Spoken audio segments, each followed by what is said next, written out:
क्या तुम्हें पता है कि दुनिया में सिर्फ दो तरह के मर्द होते हैं? एक वो जो औरतों के पीछे भागते हैं, उनकी मैसेजेस का वेट करते हैं, उनकी अटेंशन के लिए तरसते हैं, और दूसरे वो जो कभी चेज नहीं करते, वो हंट करते हैं। और आज मैं तुम्हें यही बताने वाला हूं। आज तुम्हें समझ आएगा कि मचियावेली ने अपनी किताब द प्रिंस में जो लिखा था, वो सिर्फ पॉलिटिक्स के लिए नहीं था, वो अट्रैक्शन के लिए भी था, वो पावर के लिए भी था। क्योंकि जब तुम किसी को चेज करते हो, तुम उसकी दुनिया में एक ऑप्शन बन जाते हो। लेकिन जब तुम हंट करते हो, तुम उसकी दुनिया में एक ऑब्सेशन बन जाते हो। तो अगर तुमने कभी सोचा है कि क्यों वो लड़की तुम्हें इग्नोर करती है, क्यों वो तुम्हारे मैसेजेस का रिप्लाई नहीं देती, क्यों वो तुमसे डिस्टेंस मेंटेन करती है, तो ये वीडियो तुम्हारे लिए है। क्योंकि आज के बाद तुम कभी किसी के पीछे नहीं भागोगे, तुम शिकारी बनोगे। Chapter 1, the biggest lie you've been told। बचपन से तुम्हें क्या सिखाया गया? लड़की को रिस्पेक्ट दो, उसकी केयर करो, उसके लिए अवेलेबल रहो, उसकी फीलिंग्स को समझो। सही है ना? गलत। ये सब बकवास है। मैं तुम्हें रिस्पेक्ट ना करने को नहीं कह रहा। मैं तुम्हें यह कह रहा हूं कि रिस्पेक्ट और डेस्परेशन में फर्क होता है। जब तुम एक लड़की को ट्रीट करते हो जैसे वो तुम्हारी दुनिया है, जैसे उसके बिना तुम्हारी जिंदगी अधूरी है, तो वो तुम्हें कमजोर समझती है, और कमजोरी कभी अट्रैक्टिव नहीं होती। मचियावेली ने कहा था, it is better to be feared than loved if you cannot be both. इसका मतलब ये नहीं कि तुम क्रूएल बनो। इसका मतलब ये है कि रिस्पेक्ट वही पाता है जो पावर रखता है। अब देखते हैं रियल साइकोलॉजी। जब एक आदमी कॉन्स्टेंटली अवेलेबल होता है, जब वो हर मैसेज का तुरंत रिप्लाई करता है, जब वो हर वीकेंड फ्री होता है सिर्फ उसके लिए, तो लड़की को लगता है कि इस आदमी के पास और कोई ऑप्शन नहीं है। इसका मतलब वो हाई वैल्यू नहीं है, इसका मतलब वो डेस्परेट है। और डेस्परेशन ये अट्रैक्शन की सबसे बड़ी दुश्मन है। तुम्हें पता है औरतों को क्या चाहिए? उन्हें एक ऐसा आदमी चाहिए जिसे उन्हें चेस करना पड़े, जिसे उन्हें इंप्रेस करना पड़े, जिसे उन्हें जीतना पड़े।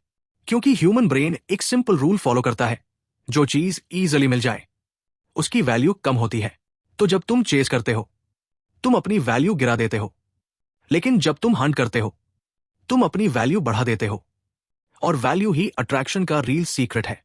Chapter 2, the hunters mindset. तो फिर ये हंटर माइंडसेट क्या है? समझो, एक शिकारी कभी अपने शिकार के पीछे नहीं भागता।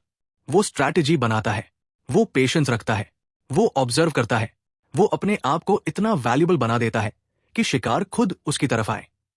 यही तुम्हें करना है। सबसे पहले तुम्हें यह समझना होगा कि तुम उसकी जिंदगी में एक एडिशन नहीं, एक अपग्रेड हो। तुम्हें अपनी लाइफ को इतना इंटरेस्टिंग बनाना है कि वो तुम्हें इग्नोर ना कर सके। तुम्हें अपनी प्रेजेंस को इतना पावरफुल बनाना है कि तुम्हारी एब्सेंस उसे डिस्टर्ब करे। मचियावेलियन साइकोलॉजी का एक प्रिंसिपल है, नेवर अपीयर टू ईगर। अगर तुम हर वक्त अवेलेबल हो, अगर तुम उसके हर प्लान के लिए हाँ करते हो, अगर तुम उसकी हर बात मान लेते हो, तो वो तुम्हें कंट्रोल कर लेगी। और जिसको कंट्रोल किया जा सके वो अट्रैक्टिव नहीं होता।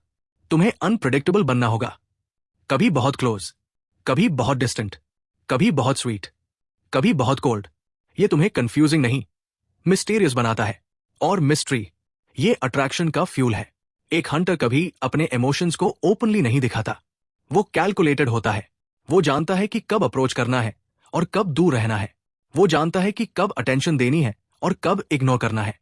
ये मैनिपुलेशन नहीं है, ये स्ट्रैटेजी है। और अगर तुम लाइफ में सक्सेसफुल होना चाहते हो, रिलेशनशिप्स में भी, तो तुम्हें स्ट्रैटेजिक थिंकिंग सीखनी होगी। क्योंकि जो भी सक्सेसफुल है वो इमोशनल डिसीजंस नहीं लेते, वो लॉजिकल डिसीजंस लेते हैं। Chapter 3, the scarcity principle. अब मैं तुम्हें बताता हूं सबसे पावरफुल साइकोलॉजिकल वेपन।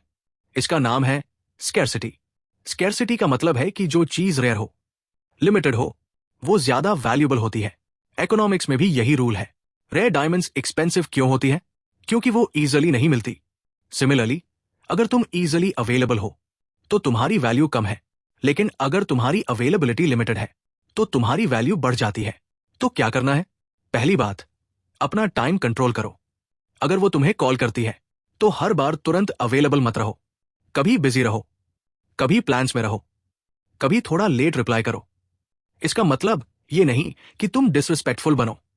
इसका मतलब यह है कि तुम्हारी लाइफ में और भी प्रायोरिटीज है। और जब किसी आदमी की लाइफ में प्रायोरिटीज होती है, गोल्स होते हैं, एम्बिशंस होती है, तो वो अट्रैक्टिव लगता है। दूसरी बात, अपनी प्रेजेंस को वैल्यूएबल बनाओ। जब तुम उससे मिलो तो वो मोमेंट स्पेशल होना चाहिए। अगर तुम हर रोज मिलते हो, हर वक्त साथ होते हो, तो वो तुम्हें बोरिंग समझने लगेगी। लेकिन अगर तुम्हारी प्रेजेंस रेयर हो, अगर तुमसे मिलना एक इवेंट की तरह फील हो, तो वो तुम्हें मिस करेगी। तीसरी बात, अपने ऑप्शंस को विजिबल बनाओ। इसका मतलब ये नहीं कि तुम उसे जेलस फील करवाओ डेलिबरेटली, लेकिन ये जरूर दिखाओ कि तुम्हारी लाइफ में और भी लोग हैं, और भी एक्टिविटीज है, और भी इंटरेस्ट्स है। जब एक लड़की को लगता है कि तुम्हारे पास ऑप्शंस है, कि दूसरी लड़कियां भी तुम्हें पसंद करती है, तो उसके दिमाग में कंपटीशन स्टार्ट हो जाता है।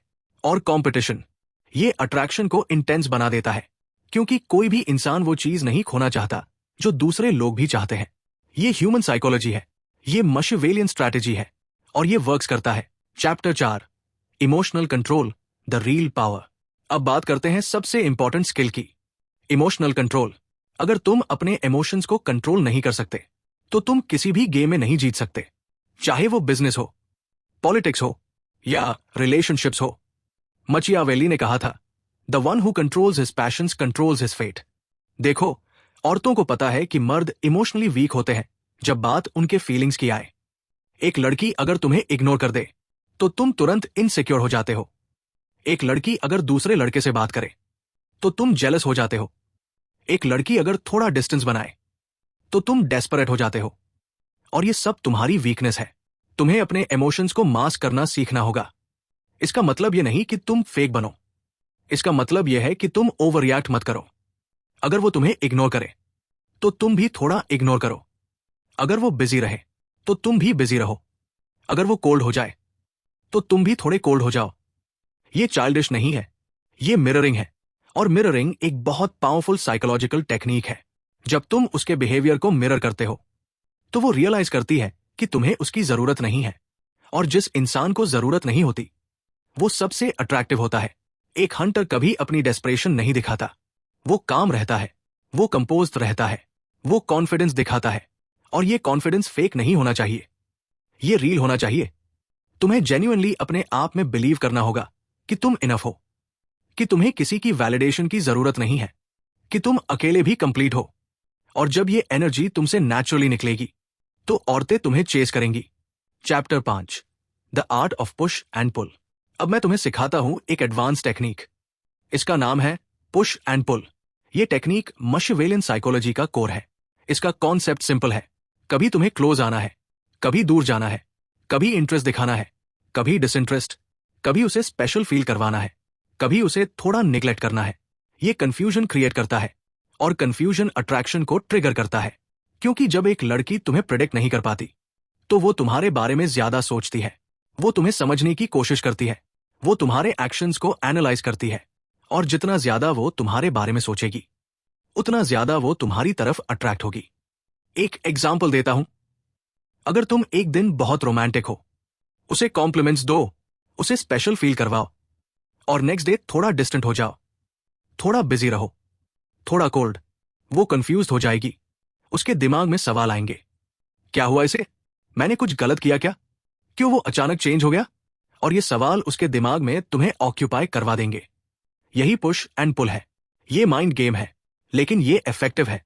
क्योंकि ह्यूमन ब्रेन प्रेडिक्टेबिलिटी से बोर हो जाता है, लेकिन अनप्रेडिक्टेबिलिटी ये एक्साइटमेंट क्रिएट करती है। तो कभी उसे चेस करने दो, कभी तुम चेस करो, कभी हॉट, कभी कोल्ड। ये बैलेंस मेंटेन करो, और अट्रैक्शन ऑटोमेटिकली बिल्ड होगा। Chapter 6, status and dominance. औरतें बायोलॉजिकली अल्फा मेल्स की तरफ अट्रैक्ट होती है। ये साइंस है, ये थाउजेंड्स ऑफ इयर्स का एवोल्यूशन है। अल्फा मेल का मतलब ये नहीं कि तुम जिम में सबसे ज्यादा वेट उठा लो। अल्फा मेल का मतलब है डोमिनेंस, लीडरशिप, कॉन्फिडेंस, पर्पस। जब तुम एक रूम में एंटर करते हो, तो क्या लोग तुम्हें नोटिस करते हैं? जब तुम बात करते हो, तो क्या लोग तुम्हें सीरियसली लेते हैं? जब तुम डिसीजन लेते हो, तो क्या लोग तुम्हें फॉलो करते हैं? यही अल्फा एनर्जी है। और ये एनर्जी तुम्हारे बॉडी लैंग्वेज से, तुम्हारी वॉइस टोन से, तुम्हारे डिसीजन मेकिंग से आती है। मचियावेली ने कहा था, मैन जज generally more by the eye than by the hand.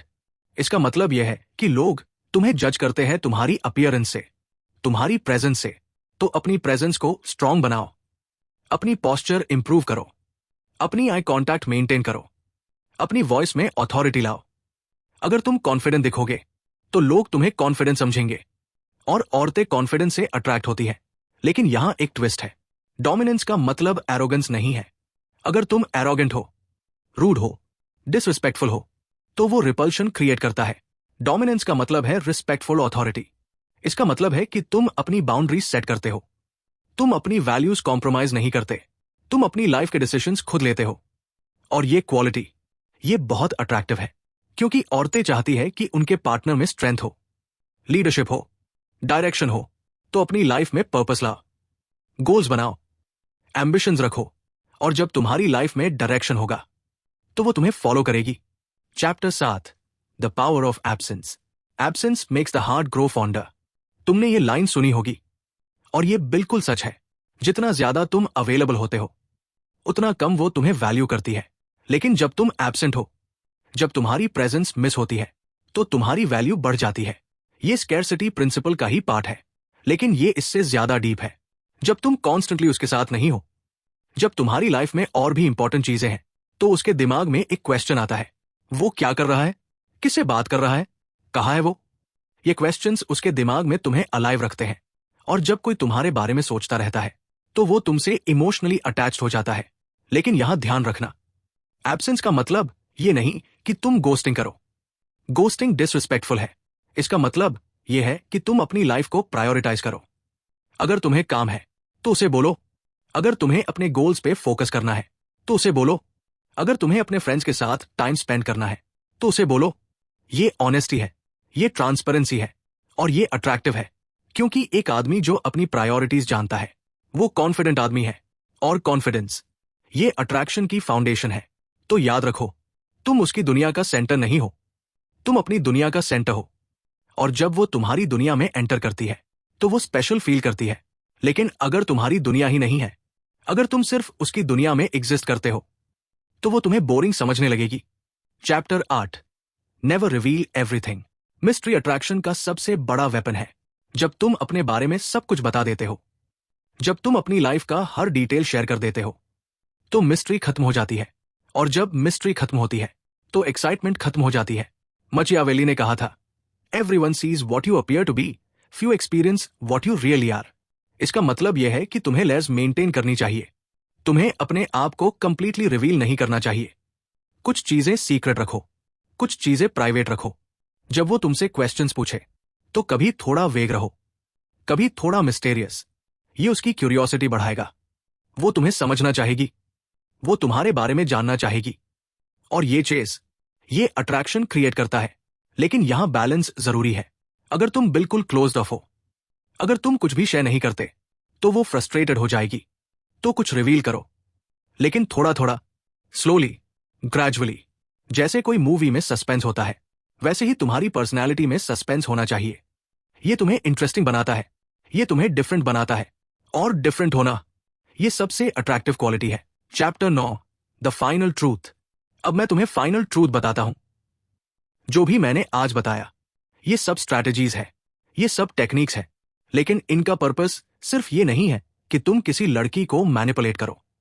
इनका पर्पस ये है कि तुम अपने आप को इंप्रूव करो, कि तुम एक हाई वैल्यू मैन बनो, कि तुम एक स्ट्रॉन्ग, कॉन्फिडेंट, पर्पसफुल इंसान बनो। क्योंकि जब तुम जेन्युइनली ये सब क्वालिटीज डेवलप करोगे, तो तुम्हें किसी स्ट्रैटेजी की जरूरत नहीं पड़ेगी। अट्रैक्शन ऑटोमेटिकली होगा, रिस्पेक्ट ऑटोमेटिकली आएगी। मचियावेली ने जो लिखा था, वो सिर्फ पावर के लिए नहीं था, वो सेल्फ मास्टरी के लिए था, वो कंट्रोल के लिए था। और सबसे ज्यादा इंपॉर्टेंट कंट्रोल, ये सेल्फ कंट्रोल है। जब तुम अपने इमोशंस को कंट्रोल करते हो, जब तुम अपनी लाइफ को कंट्रोल करते हो, जब तुम अपने डिसीजंस को कंट्रोल करते हो, तो तुम अनस्टॉपेबल बन जाते हो। और ये एनर्जी, ये ऑरा, ये करिश्मा, ये सब नेचुरली तुमसे निकलेगा। तो मेरा मैसेज सिंपल है, चेज मत करो, हंट करो। लेकिन सबसे पहले अपने आप को हंट करो, अपनी वीकनेसेस को हंट करो, अपनी इनसिक्योरिटीज को हंट करो, अपने एक्सक्यूजेस को हंट करो। और जब तुम अपने आप को कॉन्कर कर लोगे, तो दुनिया तुम्हें कॉन्कर करने का मौका देगी। तो ये था आज का वीडियो। अगर तुम्हें ये वैल्यूबल लगा, अगर तुम्हें ये आई ओपनिंग लगा, तो लाइक करो, शेयर करो अपने भाई के साथ जो अभी भी चेस कर रहा है, और सब्सक्राइब करो, क्योंकि मैं और भी ऐसे वीडियोस लाने वाला हूं जो तुम्हारी थिंकिंग चेंज कर देंगे। याद रखो, तुम एक ऑप्शन नहीं हो, तुम एक प्रायोरिटी हो। तुम एक चॉइस नहीं हो, तुम एक नेसेसिटी हो। लेकिन ये सब तब पॉसिबल है जब तुम अपने आप में बिलीव करो, जब तुम अपनी वैल्यू जानो, जब तुम अपनी वर्थ समझो। तो जाओ और दुनिया को दिखाओ कि तुम कौन हो। जय हिंद।